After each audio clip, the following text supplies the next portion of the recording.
Gate psychology 2027 का notification out हो चुका है। अगर आप लोगों को नहीं पता है तो भाई देखो, गेट साइकोलॉजी जो है आप लोगों का एक ऐसा एग्जाम रहने वाला है जो आईआईटी कंडक्ट कराने वाली है। बट इस बारी चेंज ये आया है दैट उन्होंने सिलेबस को चेंज किया है।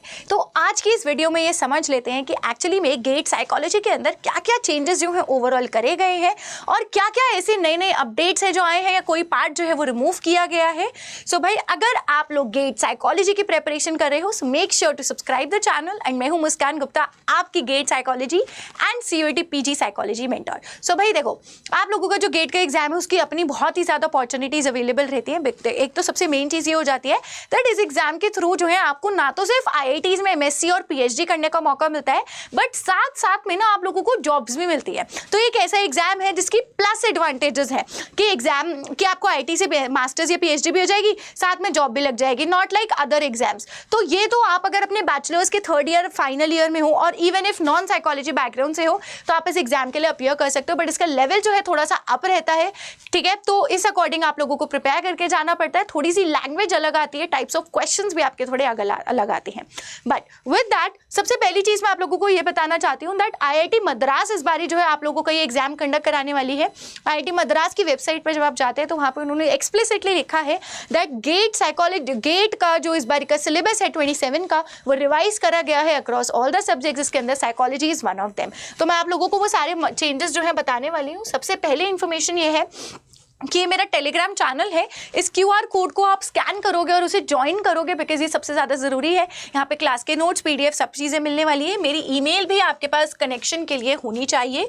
स्टार्टिंग विद सबसे पहला यूनिट तो था वो है हमारा रिसर्च मेथड्स एंड स्टैटिस्टिक्स। तो देखो यार, सबसे पहले हमारा जो 26 तक का जो सिलेबस था उसके अंदर भी रिसर्च मेथड्स एंड स्टैटिस्टिक्स सबसे ऊपर ही था, ठीक है। तो यूजुअली जो चेंज किया गया है या तो कोई पर्टिकुलर सेक्शन हटा दिया गया है या फिर उसके अंदर कोई नए टॉपिक्स जो है वो ऐड किए गए हैं, राइट। अगर मैं आप लोगों को मेजरली बताऊं तो यहाँ पे इन्होंने क्या किया है, पहले रिसर्च मेथड्स और स्टैटिस्टिक्स और साइकोमेट्रिक्स पूरा एक ही यूनिट का पार्ट था, अब उन्होंने उसे अलग अलग सेक्शंस में ज्यादा फर्दर डिवाइड कर दिया है। सो सबसे पहले आपका XH51 यानी कि XH5 क्या है, ये आपके साइकोलॉजी का गेट साइकोलॉजी का पेपर कोड रहने वाला है। सो यहाँ पे रिसर्च मेथड्स एंड स्टैटिस्टिक्स के अंदर आपका सबसे पहले फिजिकल वर्ल्ड व्यूज जो है वो आपको देखने को मिल रहे हैं, ठीक है। इसके अंदर हमारे रिसर्च डिजाइन, क्वांटिटेटिव, क्वालिटेटिव और मिक्स मेथड्स ये सब आपके यहाँ रहने वाले हैं। फिर इसके बाद अगर हम यहाँ पे डिजाइनिंग रिसर्च की बात करते हैं तो इसके अंदर आपके research problems, purpose statement, hypothesis, variables, ये सारा पार्ट आपका सेम है अभी तक। फिर इसके बाद जो है nature of quantitative and qualitative research के अंदर पहले जो था आपका इंटरव्यू को, मतलब ये वाला जो पोर्शन था पहले उन लोगों ने काफी ज्यादा डिटेल्ड तरीके से लिखा हुआ था, ठीक है। लेकिन अब इन्होंने क्या किया है, just they have mention the heading. For example हमारे 26 के अंदर इंटरव्यू के लिए लिखा हुआ था दैट जो टाइप्स ऑफ इंटरव्यू है, semi structured and structured interviewing, तो वो सब हटा के इन्होंने ओवरऑल जो जो नेचर है, मेन चीजें हैं वो लिखी हुई है। क्या इसका मतलब ये है कि आपको सेमी स्ट्रक्चर्ड इंटरव्यू से या स्ट्रक्चर्ड इंटरव्यू से क्वेश्चन नहीं आ सकता? एब्सोल्युटली ऐसा नहीं है, क्वेश्चन उससे भी आ सकता है बिकॉज इंटरव्यूज के वो टाइप है। तो ये मेजर चेंज है, बस इससे ज्यादा। फिर एथिक्स के ऊपर ये आपका सबसे इंपॉर्टेंट पार्ट रहता है हमेशा से। फिर इसके बाद स्टैटिस्टिक्स एंड साइकोलॉजी है जिसके अंदर इन्होंने क्या बताया है कि आपको measures of central tendency and dispersion, यानी कि आप जो है कहीं ना कहीं इन्फरेंशियल और डिस्क्रिप्टिव दोनों स्टैटिस्टिक्स पढ़ेंगे, एनपीसी पढ़ेंगे, पैरामीट्रिक पढ़ेंगे, कोरिलेशन आप लोगों के लिए रहने वाला है। उसके बाद इन्होंने जो स्टैटिस्टिक्स फॉर एक्सपेरिमेंटल डिजाइन है इसके अंदर इन्होंने इस बारी अनोवा, मनोवा, अनकोवा ये सब चीजें जो है यहाँ पे ऐड ऑन कर दी है। एंड अभी ही मैंने रिसेंट बैच शुरू किया है जिसके अंदर मैं स्टैटिस्टिक्स रिसर्च से शुरू कर रही हूँ। आज से ही उसकी क्लासेस शुरू हुई हैं, आप लोग ज्वाइन कीजिए। वहाँ पे अगर आप कोड यूज करते हो, कूपन कोड MG10, इसके थ्रू आपका डिस्काउंट हो जाएगा। अगर आपको और डिस्काउंट चाहिए तो आप मुझे यहाँ पे मेल कर सकते हो muskan.gupta@adda247.com पे। I help you surely out for the discounts because पढ़ाई किसी के लिए भी रुकनी नहीं चाहिए। इसके बाद देखो, सबसे मेन होता है आपका बेस ही ऐसे बनेगा जब आप रिसर्च मेथड से साइकोमेट्रिक्स पे मूव ऑन करोगे। तो रिसर्च मेथड स्टैटिस्टिक्स हो जाएगा तो आप साइकोमेट्रिक्स पे आएंगे जहाँ पे आप लोगों की क्या बनने वाली है, फाउंडेशंस ऑफ साइकोलॉजिकल मेजरमेंट होगी, जहाँ पे आप लोग जो है स्केल्स एंड आइटम्स, कंस्ट्रक्शन, ये सब चीज़ें जो है यहाँ पे आप लोग कवर करने वाले हो। ये वाला जो पार्ट है मेजरली आप लोगों का सेम रहने वाला है, ऑलमोस्ट सेम है। पहले ये उसके अंडर कवर किया जाता था बट अभी इसे थोड़ा अलग से किया गया है, ठीक है। कोई इतना सब्सटैंशियल चेंज चेंज नहीं आपको यहाँ देखने को मिलेगा। Methods of test construction CUET PG GATE दोनों के अंदर कॉमनली दिखते हैं। Reliability validity norms has always been there, matching के क्वेश्चंस आपके आते हैं। Application and assessment of measurements in test आएगा, जिसके अंदर यूजुअली हम लोग ये बोलते हैं दैट यहाँ पे हम लोग पर्सनैलिटी के, ठीक है, इंटेलिजेंस के, न्यूरोसाइकोलॉजिकल, ये सारे टेस्ट जो है कवर करते हुए चलते हैं। तो इस यूनिट के अंदर मेजर चेंज आपको नहीं देखने को मिलेगा। फिर इसके बाद बायोलॉजिकल बेसिस ऑफ बिहेवियर, जो अपने आप में सबसे इंपॉर्टेंट यूनिट रहने वाला है, इसके अंदर भी कोई सब्सटैंशियल चेंज नहीं किया गया है। हाँ, बस इतना इंक्लूड किया गया है दैट पहले फिजिकल एस्पेक्ट्स ऑफ मेमोरी बोला जाता था, अब हम लोग इसे एक्सप्लिसिटली बोलते हैं that it is the biological aspects of memory जो हम लोग यहाँ पे कवर करने वाले हैं। ठीक है, तो ये मेजर चेंज आप लोगों को यहाँ देखने को मिलेगा। बट आप लोग हेरिडिटी एंड बिहेवियर यानी जेनेटिक्स से शुरू करेंगे, फिर इसके बाद नर्वस सिस्टम, ब्रेन के फंक्शंस, ब्रेन के साइंटिफिक नेम, फिर इसके बाद जो आपके neurons, hemispheric lateralization, endocrine system आप लोग पढ़ेंगे। बायोलॉजिकल बेसिस ऑफ मोटिवेशन के अंदर hunger, thirst, sleep and sex आपका रहने वाला है। बायोलॉजिकल बेसिस ऑफ मोटिवेशन रहेगा एंड इस बारी biological basis of memory include किया गया है। हार्मोनल रेगुलेशन ऑफ बिहेवियर रहेगा, जो कहीं ना कहीं आपके एंडोक्राइन सिस्टम के साथ मैच हो जाएगा। फिर इसके बाद मेथड्स ऑफ फिजियोलॉजिकल साइकोलॉजी, जिसके अंदर मेनली आपके invasive and non invasive methods रहने वाले हैं। फिर इसके बाद जेनेटिक्स एंड बिहेवियर, तो इसके अंदर आपकी chromosomal anomalies, nature nurture controversy, ये चीज़ें जो है मेजरली इंक्लूड हो जाएंगी। इसके बाद जब हम आगे जाएंगे तो आपके पास कॉग्निशन वाला पार्ट शुरू हो जाएगा। सो कॉग्निशन के अंदर ये हमारा जो यूनिट है पूरा रिटेन करा गया है।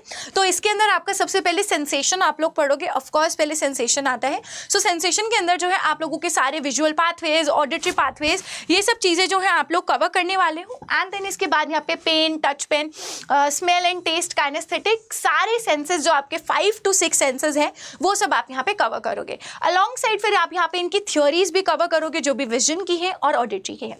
फिर इसके बाद परसेप्शन में आप सबसे पहले अटेंशन से शुरू करेंगे, फिर इसके बाद ऑर्गेनाइजिंग प्रिंसिपल्स जो आपके रहने वाले हैं, फिर आप लोग जिस्टाल्ट परसेप्शन, डेथ परसेप्शन और इल्यूजन्स, ये सब चीज़ें साथ में कवर करोगे।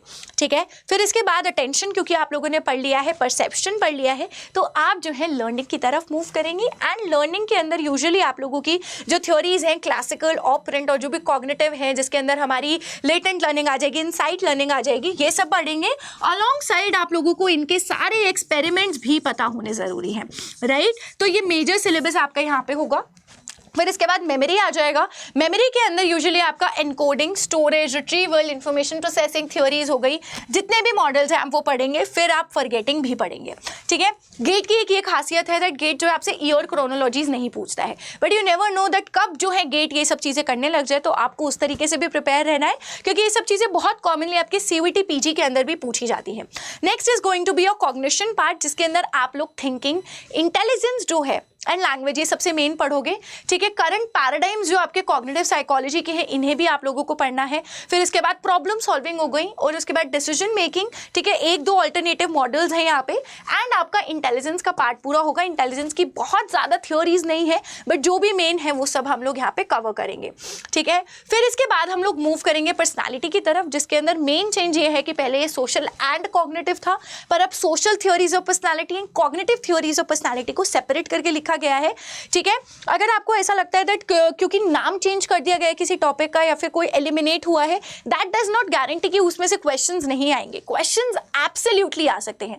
तो आपको जितना डेप्थ में जाके पढ़ना है उतना ज़्यादा आपको पढ़ना होगा। साथ साथ में ये तो आपकी साइकोलॉजी 60 मार्क्स की आएगी, आप लोगों से reading and comprehension, logical reasoning, analytical reasoning पे भी क्वेश्चन आएंगे। अगर आप लोगों को ऐसा लगता है दैट मैम ये वाला सिलेबस कैसे कवर होगा, तो हमारे जितने भी अभी बैचेस करंट चल रहे हैं अल्टीमेट, उसके अंदर जो है आप लोगों को इंग्लिश की यानी कि रीजनिंग कॉम्प्रिहेंशन एंड साथ में जो भी पूरा एप्टीट्यूड है अलॉन्ग विद साइकोलॉजी, उसकी क्लासेस मिलने वाली है। तो आपको वेट करने की ज़रूरत नहीं है, आप लोगों को सिर्फ और सिर्फ मुझे मेल करना है। और जब आप मेल करोगे तो आप लोगों को मैं जो स्पेशल कोड दूंगी उसके थ्रू जब आप इनरोल करोगे तो आप मेरे साथ एक गूगल मीट सेशन भी कर सकते हो। और उस सेशन के थ्रू जो है हम लोग डिस्कस करेंगे दैट आने वाले एग्जाम की स्ट्रैटेजी हम लोगों को किस तरीके से करनी है।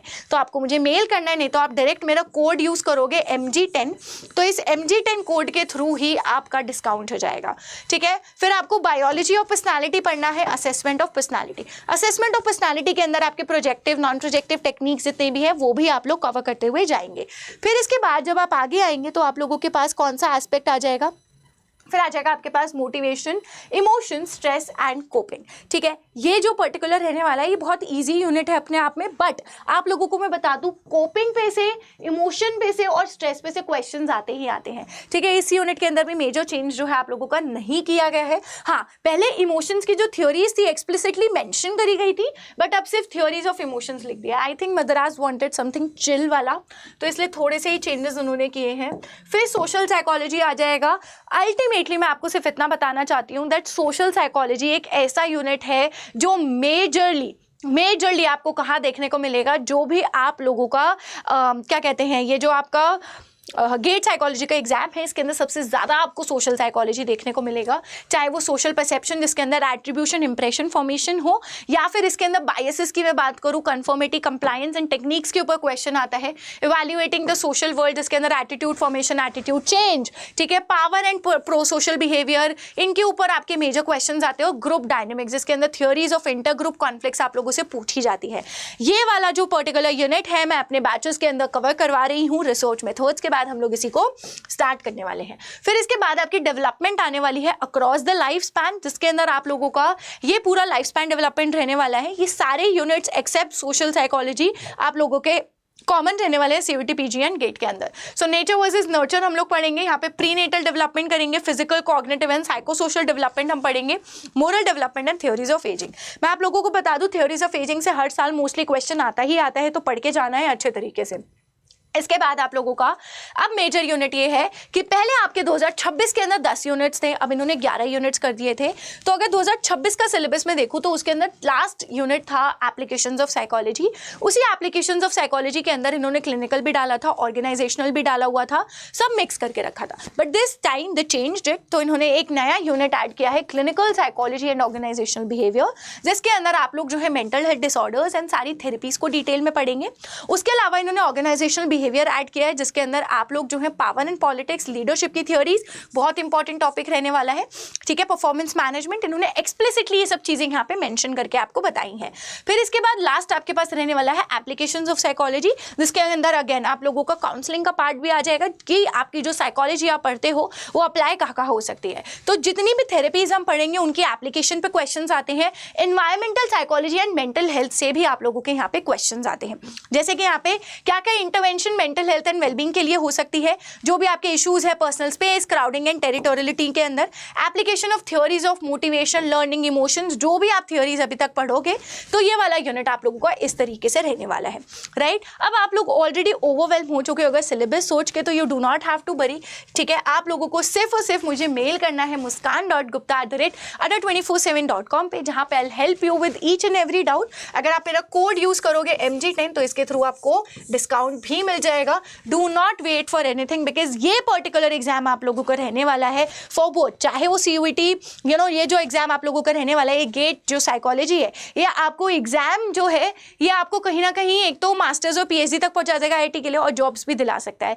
राइट, तो आपको गवर्नमेंट ऑर्गेनाइजेशंस के अंदर या पब्लिक सेक्टर अंडरटेकिंग्स के अंदर काफ़ी ज़्यादा अपॉर्चुनिटीज़ मिलती है कि आप वहाँ पे वर्क कर सको। तो you do not have to wait, आप मुझे मेल करो अगर आपको ऐसा लगता है मैम हमें बैच में एनरोल तो करना है बट मैम कहीं ना कहीं प्रॉब्लम आ रही है विद द फाइनेंसेस, तो you do not have to worry, आप सिर्फ मुझे मेल करेंगे, I will help you with as much as discount possible from my side.